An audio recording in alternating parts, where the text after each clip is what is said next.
Hey guys, Savage Joy here with Real Progressives. Tonight I am joined by a candidate who is running for Congress in New Jersey 6th District. His name is Russ Cirincione.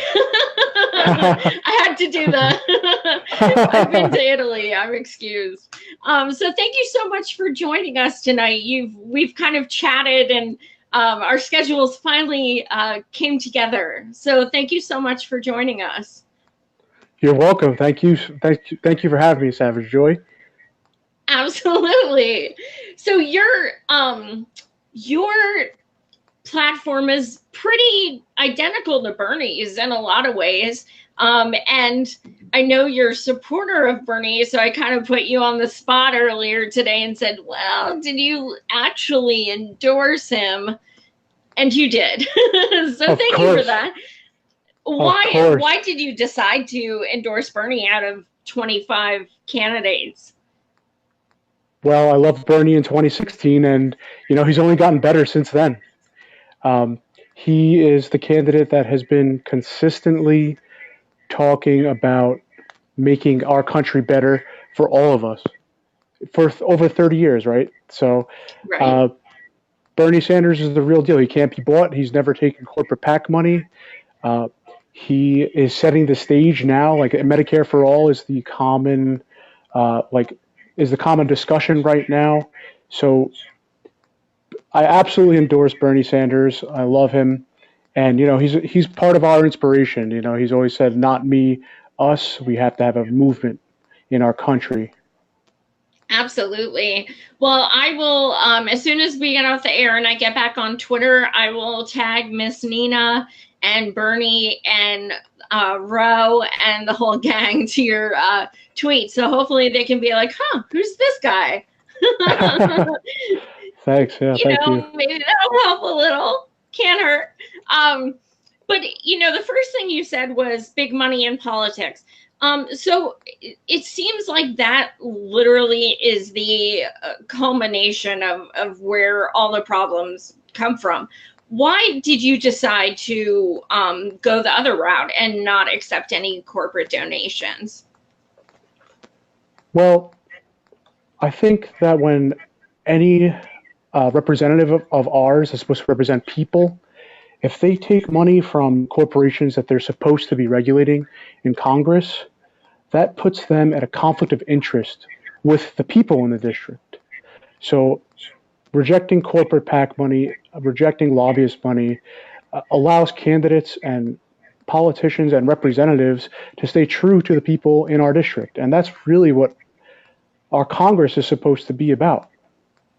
So Absolutely. And as far as that goes, you are running against someone. How many people are there now who have entered in your race?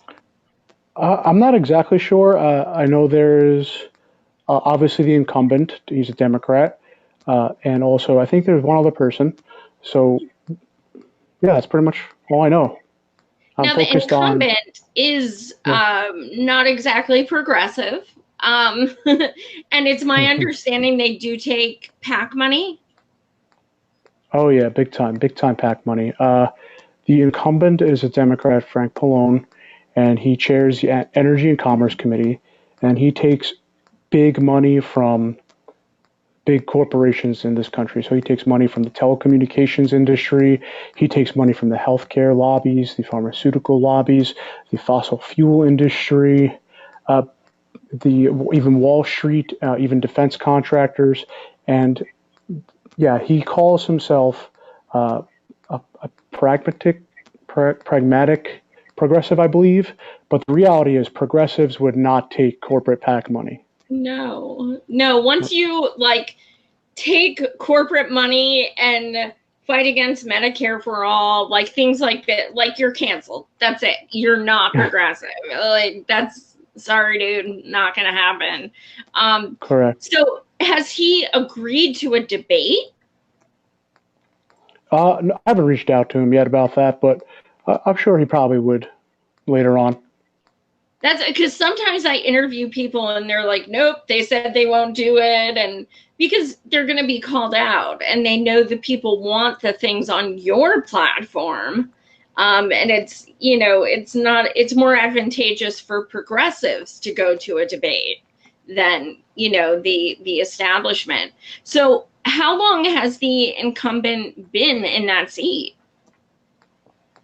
He's been representing the 6th different district numbers, but he's been in Congress for, I believe, 27 or 28 years, so a very long time. What do you think about a lot of candidates now proposing term limits? I think term limits are a good idea because, there's term limits for the presidency. Why not have term limits for Congress, the Senate, and even the Supreme Court? The Supreme Court are lifetime appointments. And honestly, you see a lot of Supreme Court justices retiring in their 80s and 90s. So I actually agree with term limits, and I have signed a term limit pledge as well to support legislation that would put term limits on Congress and the Senate. And what are those limits? I think the pledge that I signed calls for 3 term limits in Congress and 2 term limits for the Senate. I see. But essentially, if they run for Senate twice, they can always then run for Congress or mayor or governor or whatever. I just tell people, well, just wait till Bernie's out of office. That's all I care about, because don't hurt him. After that, get Pelosi out, get Feinstein out, get all of them out. But put like an asterisk so that Bernie's not affected by that. That's like where my mind automatically goes. I'm like, Bernie. Well, he'll have 8 years as president, so. Yeah. So you said that the incumbent isn't exactly progressive for Medicare for all. Is that something that people in your district overwhelmingly support? People in our district support Medicare for all. It polls extremely high with Democrats.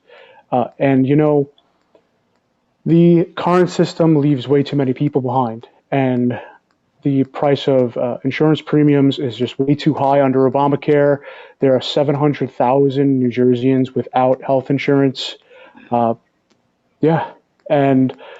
if we switch to Medicare for all, New Jersey actually has a lot to save. We will save almost 7% in our budget, like $2.6 billion annually by switching to Medicare for all. So yeah, people in New Jersey really want Medicare for all because everyone will be covered and will keep everybody healthy in this country. Yeah, absolutely.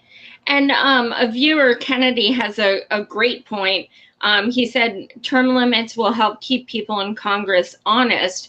Too much power over time leaves room for self-serving politicians to grow corrupt. And that's a really great point. Right. So yeah, that's a really good point, Kennedy. Thanks for that. But yeah, I mean, I totally agree with you. This is every single day we're seeing things in the news of kids dying because they can't afford insulin and things like that. It's disgusting. So, as far as Medicare for all, why, not just because the people want it, but why else is it on your platform? Why is it important to you? So I had a personal experience with, I had Obamacare catastrophic insurance for a while, or the bronze package, I believe. So basically I hurt my foot and I went to the hospital to get it checked out because I couldn't walk. And going to the hospital, they said, okay, yeah, you have insurance, but it's going to cost about $3,000 for the scans. And, it's going to cost a lot of money out of your pocket because of the high deductible. So I went to the hospital. I couldn't afford that. I wasn't making a lot of money that year. So what I had to do was research my injury on WebMD. So I became my own doctor because I couldn't afford the hospital bills. And I looked it up, and there were two options to fix my foot, really. It's one surgery, which you could heal up in a few months, or you had to wear a boot for a few months. So I went on Amazon and bought a $40 stationary boot and was lugging around, limping around for months. So Medicare for All would have covered me there and would have, gotten me the medical attention that I needed. So that's one reason it's important to me. And I think in America, we pay the most for our insurance. We pay the most for our pharmaceuticals. Compared to the rest of the world, they do their health insurance, their health care better than us. And we should look to those countries and follow those models. And single payer has already been demonstrated to work. So we have to go there because people are choosing between rent, food, or insulin, and that's not right. And especially in a country like America, we're the richest country ever. So we have to guarantee healthcare as a right with Medicare for All, and we're all going to save a ton of money doing it. Mm-hmm. Absolutely. My audience always gets excited when there's animals in the mix. So we see a black kitty in there. Hi, kitty. Oh, hey. Oh, what a cutie pie. Oh, right in front of the flag. Look at that. He's a very cuddly cat. It's about cuddle time right now, so he's waiting. Oh. Well, yeah. I mean, I agree that if you put Medicare for All on the table, and we do a good job of explaining it's not just socialism. That boogeyman word, I think a lot of people will realize, holy crap,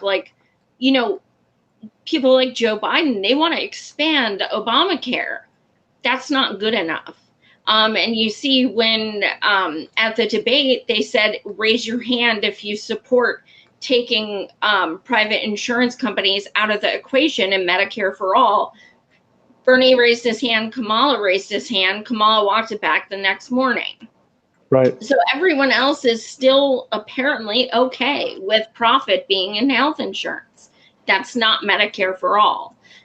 So it's good that you're differentiating, what it is, because a lot of people still also think that Medicare for All is Medicare for everyone. So that's why it's kind of misleading, because it's not. It's even better. Yeah. Right. It includes dental, vision. Yeah. Hearing aids, podiatry. Mm-hmm. Yeah. You have also tuition-free college on here. Now, I have a friend in New Jersey who was saying something about he applied for a grant to be able to go to college for free in New Jersey. However, I believe that's like a really limited number and it goes by income. Right. So as far as free college tuition I'm going to be presumptuous and say no, but is the incumbent in favor of that? I actually don't know his position on it, but we need college for all. If you want to get ahead, you need a college education. Some people want a college education. That opportunity should be there for everybody. Absolutely. And do you guys have a lot of good, I'm in Pennsylvania, so I know you guys have a lot of good schools there. So do you also have good trade schools? Yeah. Actually, we have a really great program in New Jersey that provides job training for renewable tech sector jobs. And it's actually been really, really successful. And actually, our governor has recently proposed, along with the New Jersey DEP, to expand that program because it's been so successful. New Jersey is actually one of the biggest markets for renewable energy technology. So I think we should take that model that we have here and really apply it on a national scale. So we could definitely invest more in vocational schools, but we definitely need to make free public college available throughout this country. There's actually 4 colleges in the district which I'm looking to represent, and there are a lot of college students that could really use a free college education. Wow, 4 in your district? Yeah. Wow. Oh my gosh. Well, you better be handing out some pamphlets at those campuses because that's really good. You know, those Absolutely. basement dwellers love these progressive ideals. They do.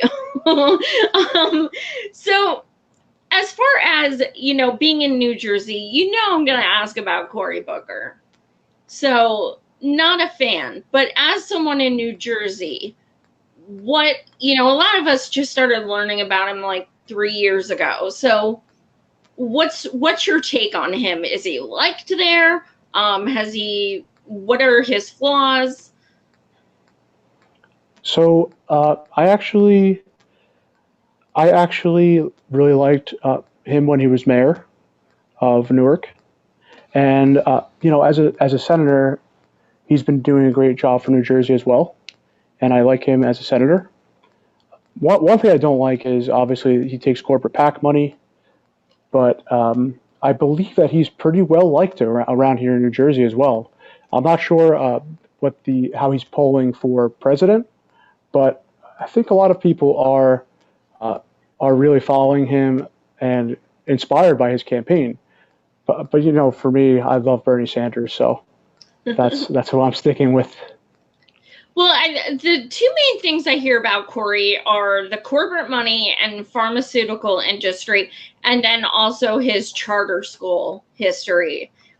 Both very problematic. Also, he stated that he would not fight against the filibuster, which is a problem.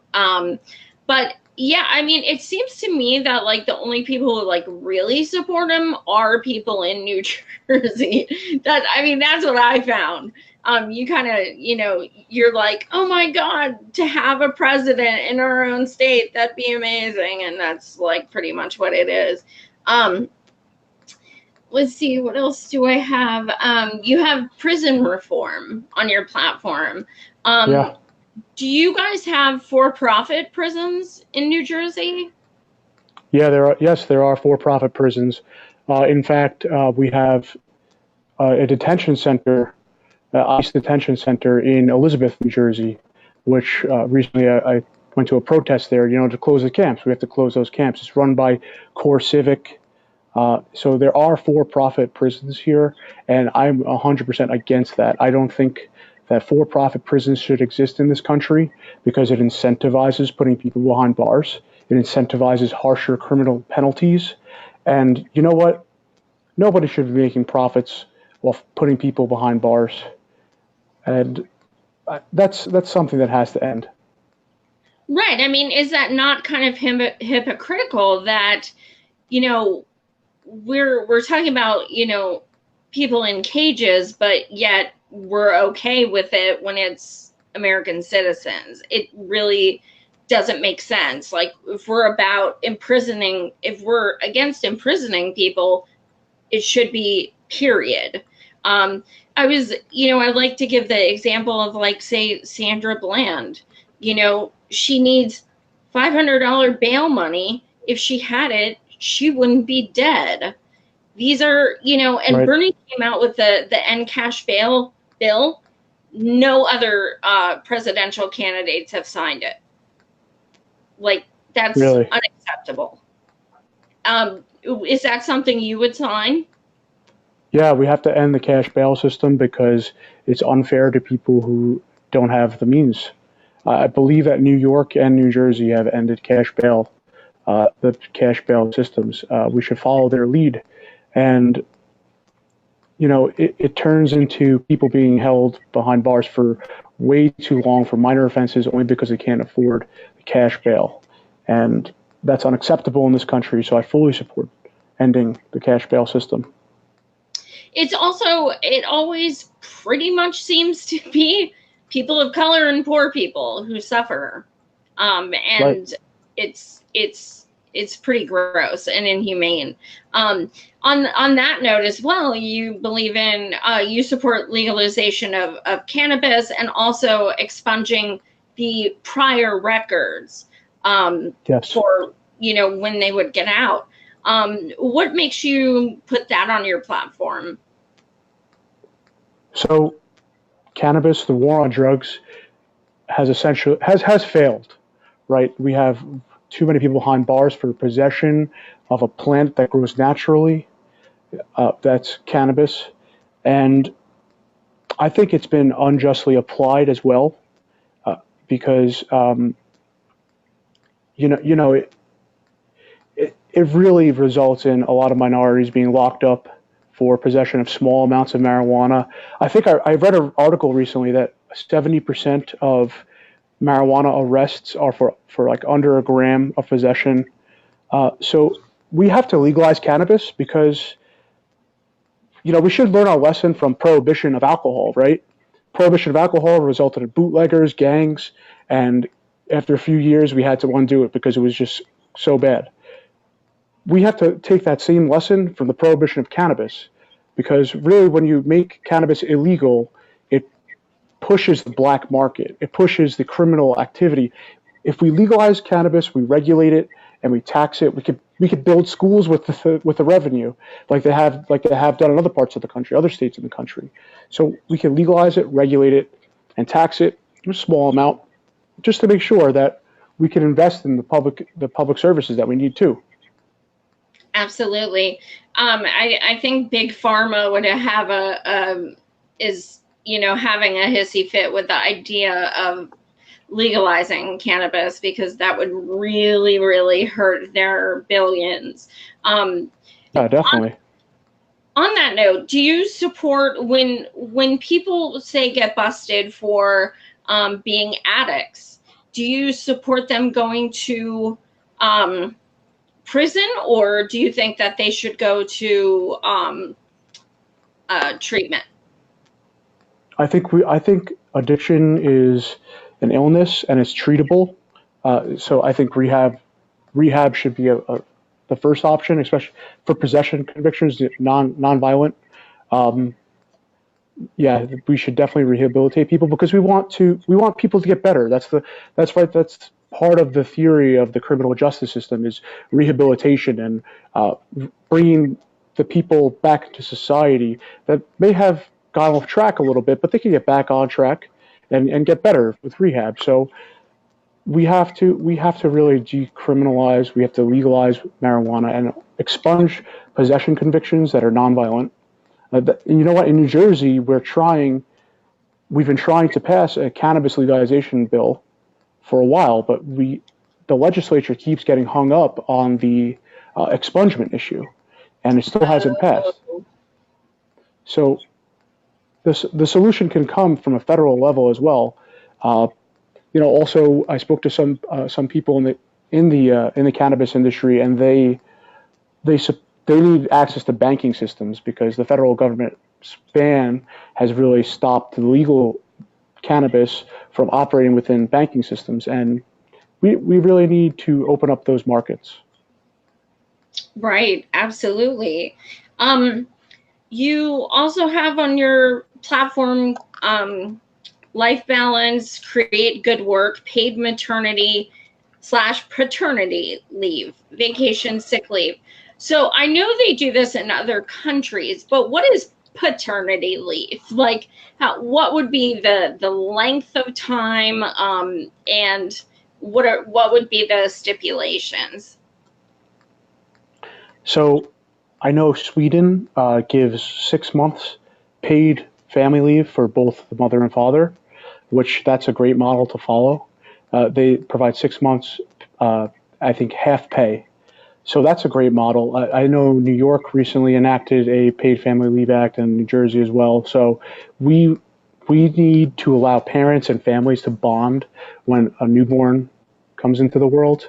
I have a 2-year-old son, and the first few weeks of welcoming a newborn into this world is so important for family bonding that we have to allow families to do that. We have to allow families to have quality bonding time, and we could have a discussion district wide of how to expand that and on a federal level.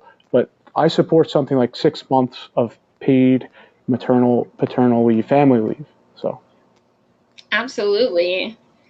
Universal child care. This is something people are talking about more. Hmm. A lot of child care is like a second mortgage. It's like $1,200 a month. Yeah. So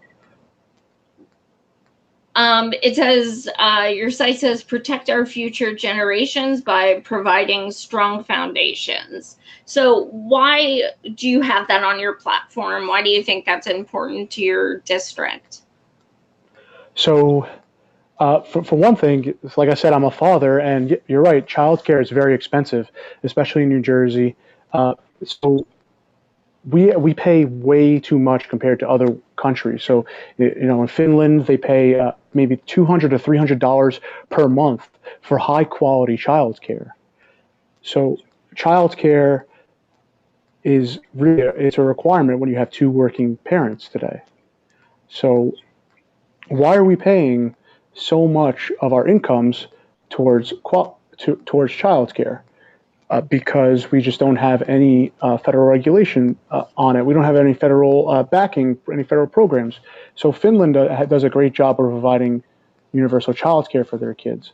Studies have shown that the formative years, the early years of children's development, are so important for how they ultimately develop and who they become.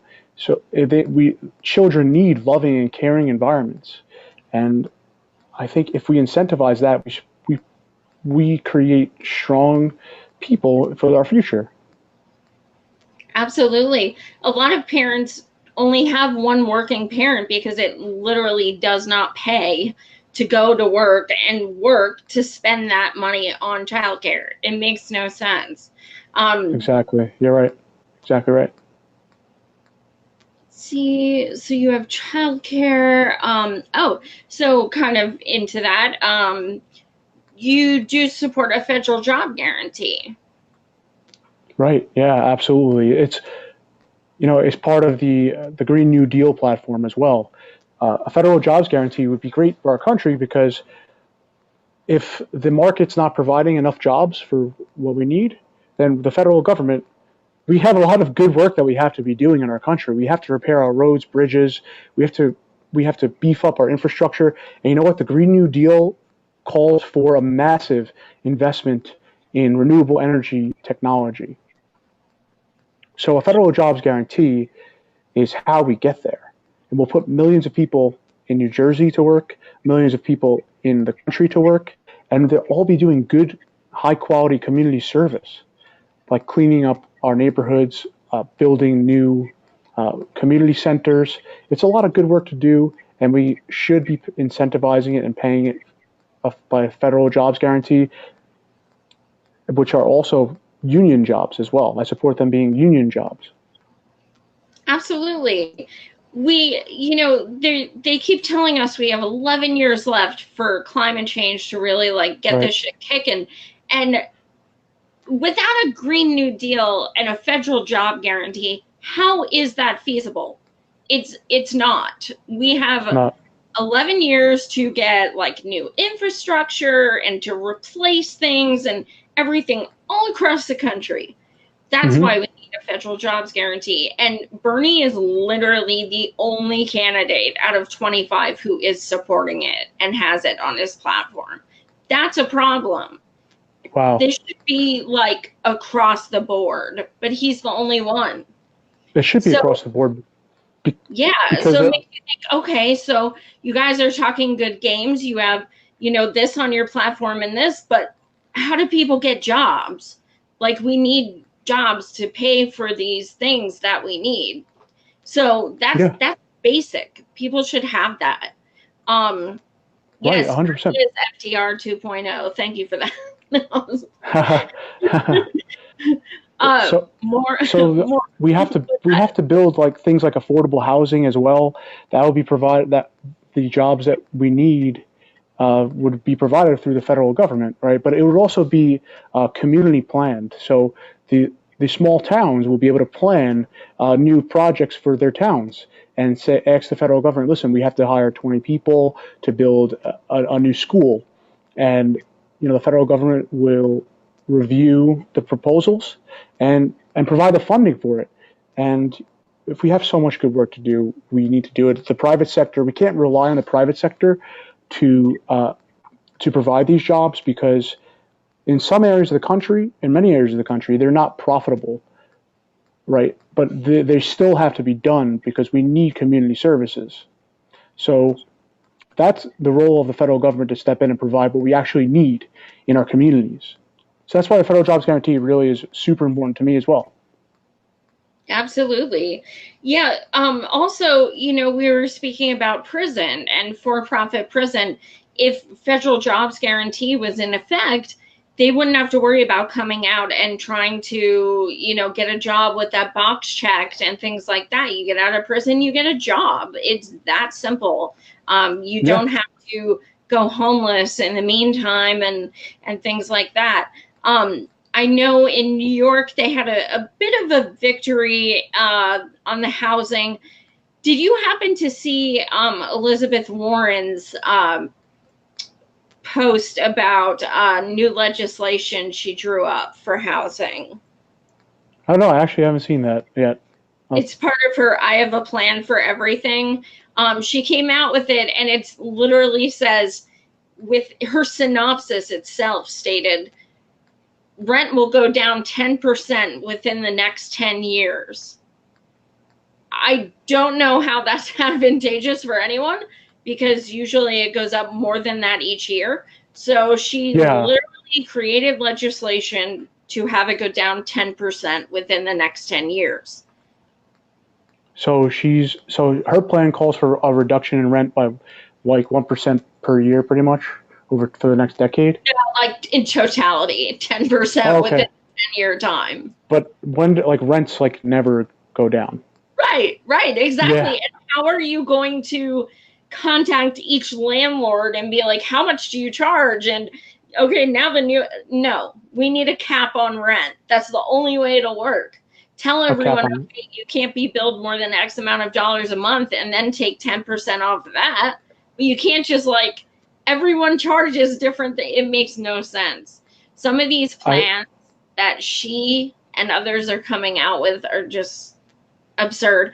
And she also says she wants to build millions of new homes. There are millions of homes. People just can't afford to live in them. That's the problem. Yeah. Do you have a big homelessness problem in your district? So that's really a countrywide problem, right? We have way too many homeless people in our country today, and a lot of those homeless people are veterans. So we're really not taking care of our veterans either. So we have to provide solutions. We have to build more affordable housing. We have to build more housing for our homeless veterans, for all of our homeless people, because it's actually cheaper to build housing for the homeless than leaving them on the streets, right? So we'll actually, we'll save lives and we'll save money by providing for the homeless. So I'm actually glad you mentioned the New York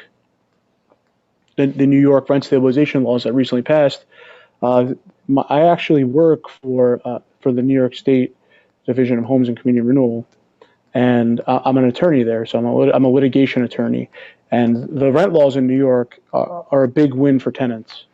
And I actually drafted, or was a participant in drafting, some of the legislation that got passed that protects tenants in manufactured homes and protects them from predatory lenders. So there's a lot of good progress being made on the state level, but I think on the federal level, Elizabeth Warren's plan sounds like it could be a good plan, but I have to look into it more. So. Yeah, it's not. I mean, I'm not a lawyer, but I was just I was actually offended. Really? But wow. I digress a little, but the transition seems so natural from lawyer to running for office, because I'm telling you, so many of my candidates are lawyers, all different kinds, but yeah. I mean, And it actually goes well together because you guys know things on a whole different level. It's a different animal than, say, me coming into it and knowing it as like an activist. But you guys have a different idea of how things should work. And there's probably some illegal shit going on in there too, so you guys are aware of that.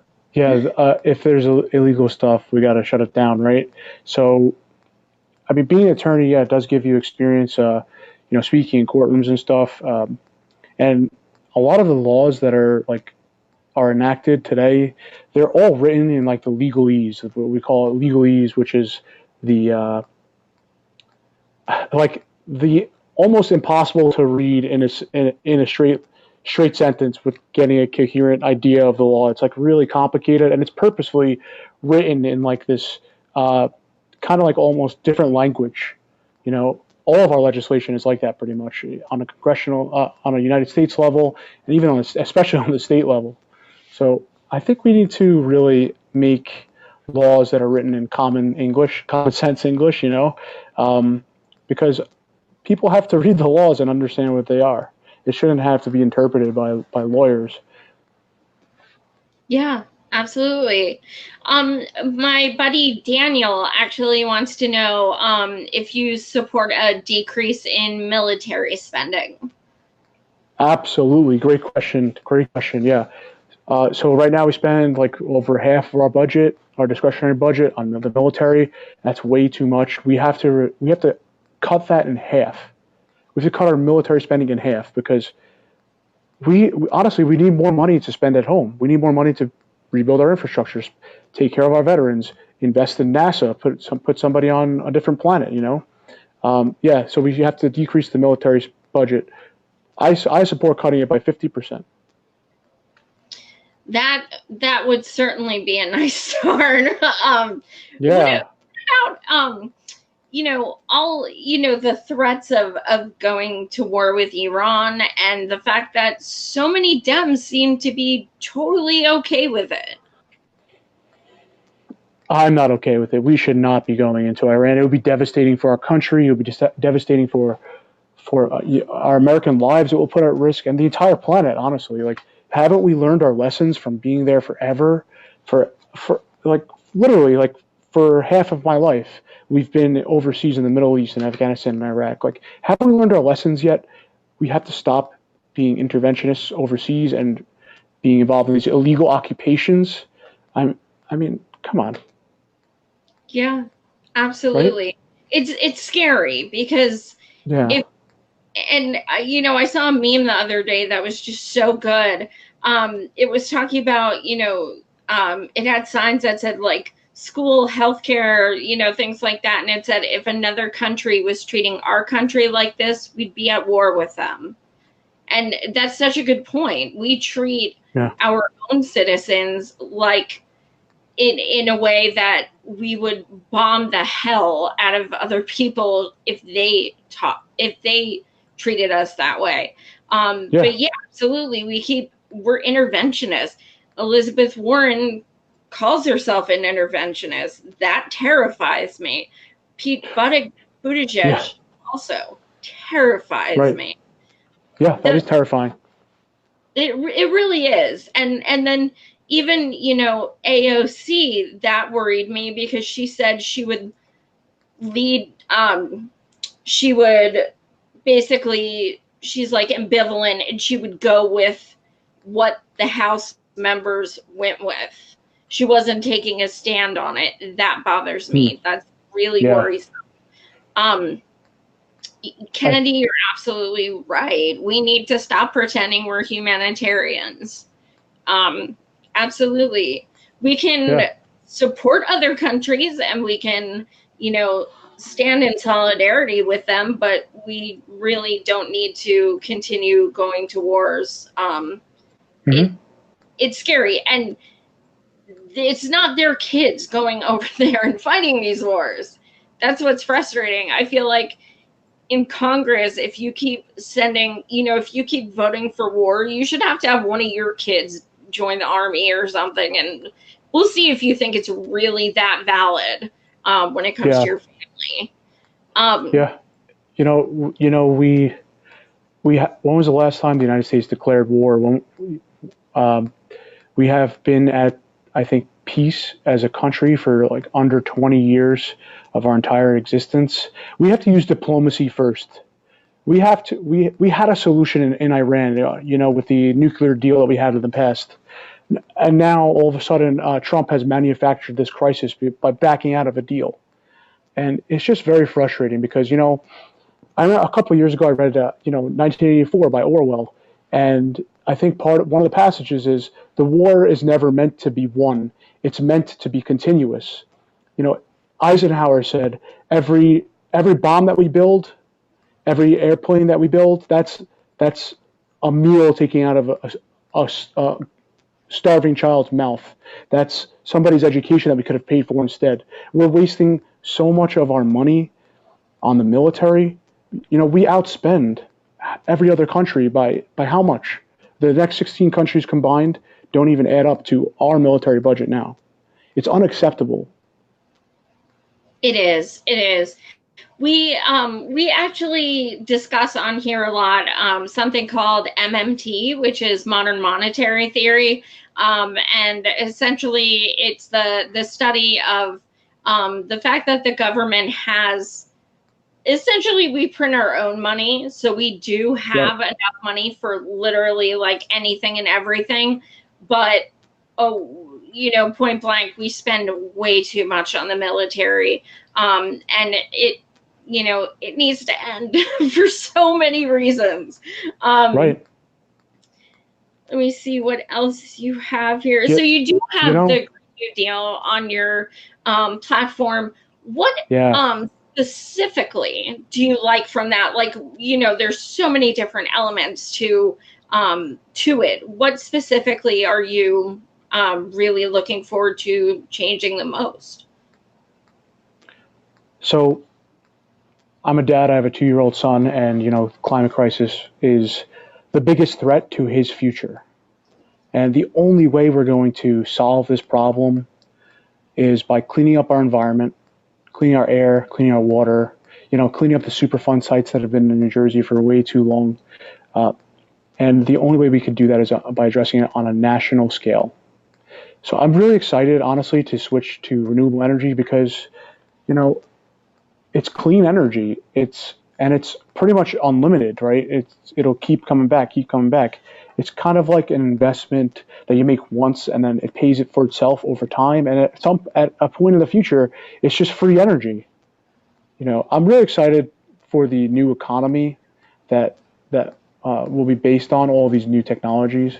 And like we discussed, the federal jobs guarantee is important to me because we could lift millions of people out of poverty by, providing the opportunities for them to work and get ahead.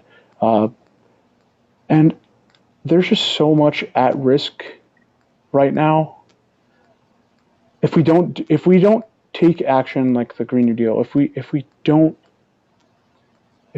do the Green New Deal, my son will be living in a Mad Max dystopian world where he'll have to fight for food and water, and that's unacceptable to me. And I think the Green New Deal provides hope that we'll get out of this darkness. We'll overcome the greatest challenge of our time. Absolutely. And so, so Kennedy said he's really feeling you and he's going to recommend you to his New Jersey friends. So that's always good. Thanks. So thank you. What is something else we haven't touched on? Because I think we went through a lot. What's something else you'd like to address? So there's actually, student loan debt cancellation is important to me. If we could really revitalize our economy and get all of the students that have been paying down their debts back into the economy, to become entrepreneurs, to start families. I have friends. I'm 32 years old. I have friends that have been paying off their student loans for like 10 Really, 32? Years. And you're so accomplished? Damn, I'm 40 and I have a show in front of my dresser. Yeah, but you Sorry, you I talked to digress. all the interesting people. You talked to all the interesting people. So, uh, and you have a great Bernie Sanders for president sign. I have Ro Khanna on tomorrow for the fourth time, so Wow, present. that's amazing. Oh my gosh, I'm tuning in for that one definitely. Yeah, he's Uh, amazing. He's yeah, awesome. he Sorry, I honestly. digress. I was just like, damn, you're young and you're accomplished. Thanks. That's really nice of you to say. Yeah, I think we have to do more. We have to step up. We have to back Bernie in the House when he's president. We have to we have to really talk about the major crises that our country is facing, and we have to have good, strong policy solutions to them. So that's what we're really all about. Um, I'm done with sitting on the sidelines, waiting for our representatives to do the right thing. Uh, I'm I'm really we're going to keep protesting. We're going to keep protesting, but we know that nothing's going to change unless we get the establishment, corporate Dems, and all of the Republicans out of office. We need a government of, by, and for the people. So that's what we're trying to do here in New Jersey, and I'm so excited. Like, this campaign so far has been really, really a lot of fun, and we're going to be talking about Bernie the whole way and getting him into office too. So, you know, Awesome. One last thing I wanted to touch on is the the election as a whole. In 2016, we saw so much shadiness with cheating and things oh like yeah, that. And I protested the convention for 6 days. It was bad. Bernie hmm got cheated, and what well, first of all, are you trepidatious going into your race on election day? And also, what can we do to hopefully ensure that we don't have, those problems again? hmm. That's a really good point. So I actually have a quick story about this.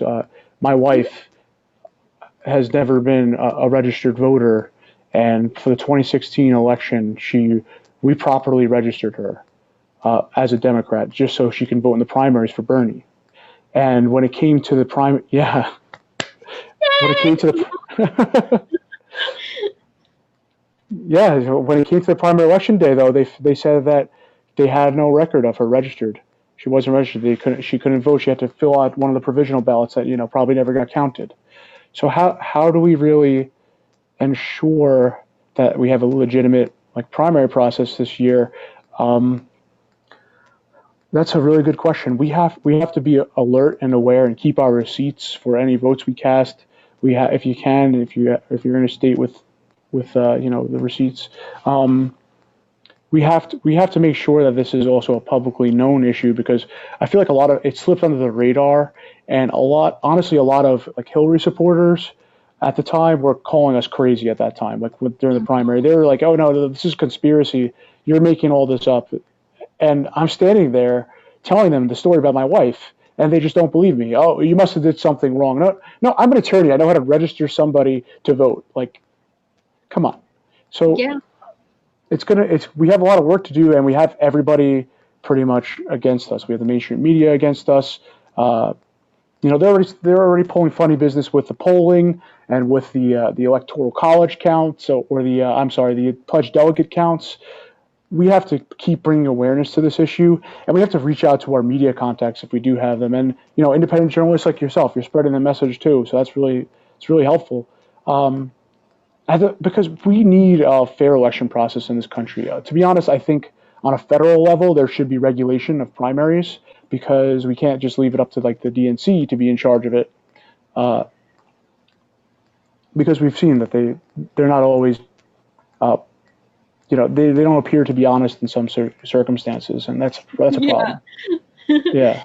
um I believe it was Gregory who just asked this. I forget. Sorry, guys. Do you support ranked choice voting? Yeah, absolutely. Ranked choice voting is a great idea. I love it.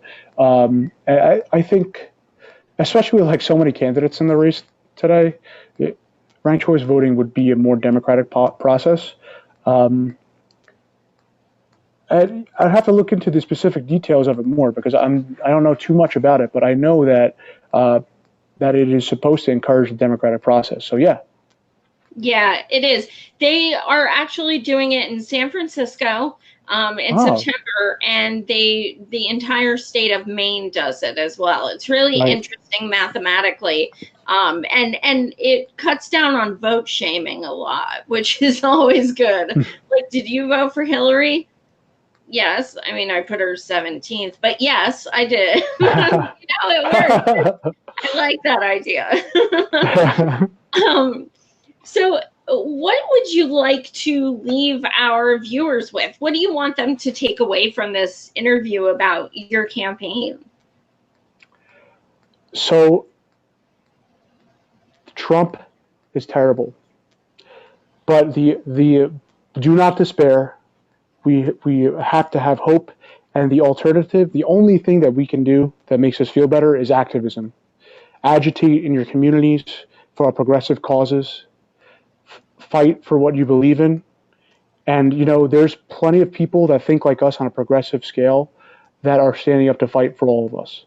I have so much hope for a future. I've been talking to like 30 or 40 progressive candidates that are running for Congress in 2020, and they're all really inspiring. And I went to Netroots Nation in Philly last weekend, and just like the second that you meet somebody with the progressive ideals that we have, like it's instantaneous friends. It's instantaneous. Yeah. It's so amazing. I love it. There's nothing like it. It's like you click with people right away, and just get active in your community as well. Like, not only do we have to address federal politics, it's really important to address local politics. So like in New Jersey, we're trying to bring up a slate of freeholders to run in 2020. And local politics is important too, because there's a lot of decision making happening there too, and it's important to support Bernie as much as we can too. Absolutely, because we need to work together. We need to elect. It's really, really easy to forget that other people are running too, because it's the presidential election and, Trump's a douchebag and all that. But we have to focus on, more local candidates as well, because we need the people to actually support the legislation the president will put forth. Yeah, so definitely. Thank you so much for joining us tonight, Russ. You're amazing. I wish you the best of luck. You guys watching, please Thank you so much. send this to anyone you know in New Jersey. Definitely get the word out. Russ, do you want to give your Twitter and website and all that fun stuff? Yeah, I definitely will. So my last name is a little hard to spell. It's Cirincione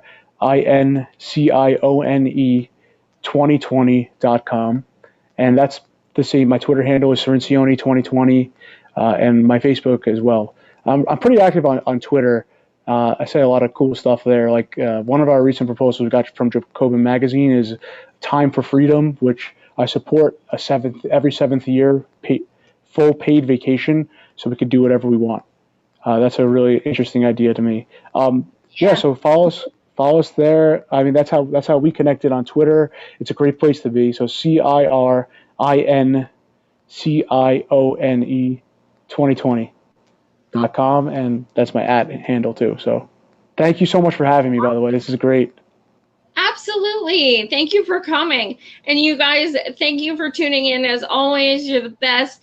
Tomorrow night, 5:30 p.m. Eastern, Roe is back for Savage round number 4. Dun, dun, dun. But this will be the first time since he became Bernie's co-chair. So we have a lot of stuff to talk about in that regard, especially. And I just got some really exciting news. You guys recommend Lee Carter a lot. He's that socialist in Virginia who just he's kind of like me, but a guy and a politician. He says whatever's on his mind, including cursing and stuff, and he's an actual representative. You guys ask for him a lot. He's actually, his person reached out to me today. He's coming on Thursday night. So I'm really, really excited because he's just, I think we're going to have a battle for the savagery or something. It's going to be crazy. Like, I have a feeling we're going to be like, no, I'm more savage. No. But we shall see. But again, thank you guys for watching. I will see you tomorrow at 5:30 Eastern. Again, thank you so much, Russ. Best of luck with everything. My pleasure. Thank you. Sure. Take care.